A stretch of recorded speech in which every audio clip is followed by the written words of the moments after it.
Hello guys! This is my day 2 of my stay here in my province, in my hometown, Solana, Cagayan. And ako ngayon sa coconut field. ng aking so, nandito ako ngayon sa coconut field ng aking ayan, so dito na ako ngayon. I'm walking. I'm not running, syempre. Ayan, so nandun si ate na. Mamimitas na kami ng saluyot leaves kasi that is a good spot we're in. Yung saluyot leaves ay healthy kasi hindi naman sila na-sprayan ng any fertilizer or whatever insecticides na makakasira sa mga saluyot leaves. So, puntahan natin siya. Tulungan natin siya nag-iisa. Nag-iisang mamitas na saluyot leaves. So, andito ako yun sa mamitas na saluyot leaves. Ayan ang aking ate. Say hi ate.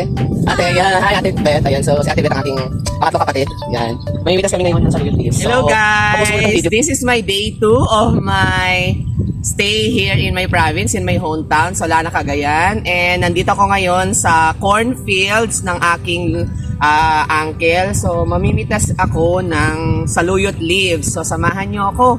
Mamitas tayo ng mga saluyot leaves kasi ito ang uulamin namin sa tanghalian namin. So, tara guys. Mamitas tayo ng saluyot leaves. Kasama ang aking ate.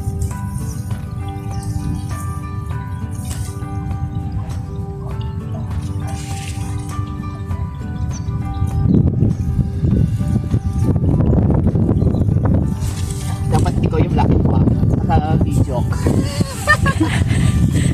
Madamihan mo ba?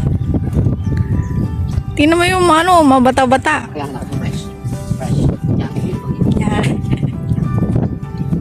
Tingnan mo yung maganda. Ang daon.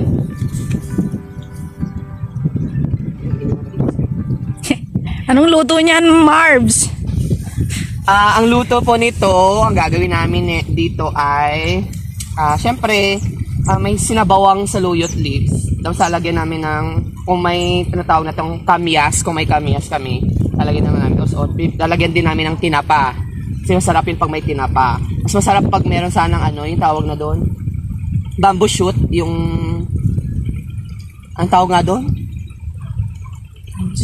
Rabong. Rabong. Oo, labong sa Ay. Tagalog.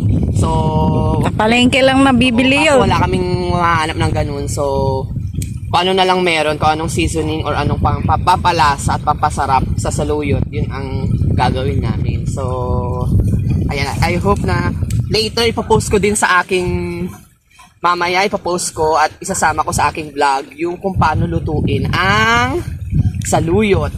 Ayan, so halika kayo, maghanap pa tayo ng mga saluyot leaves kasi ang dami dito sa bukirin ng aking uncle. Buti na lang hindi ito na-sprayan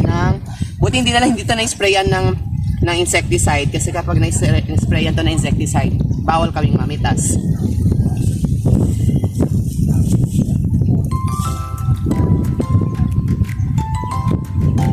Yan, nagpapatubig si Uncle Danny.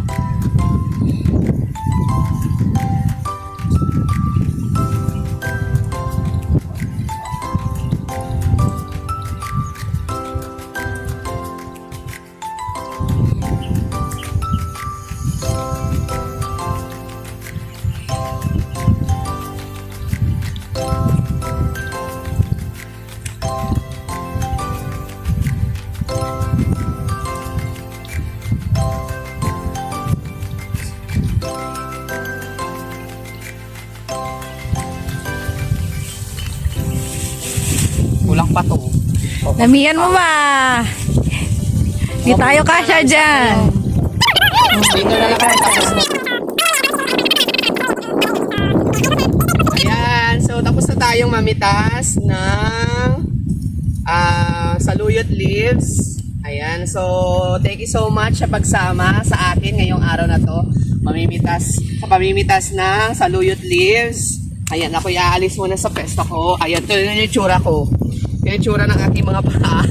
So, nag-enjoy naman ako. Sana nag-enjoy kayo sa pagsama sa akin ngayong araw na to.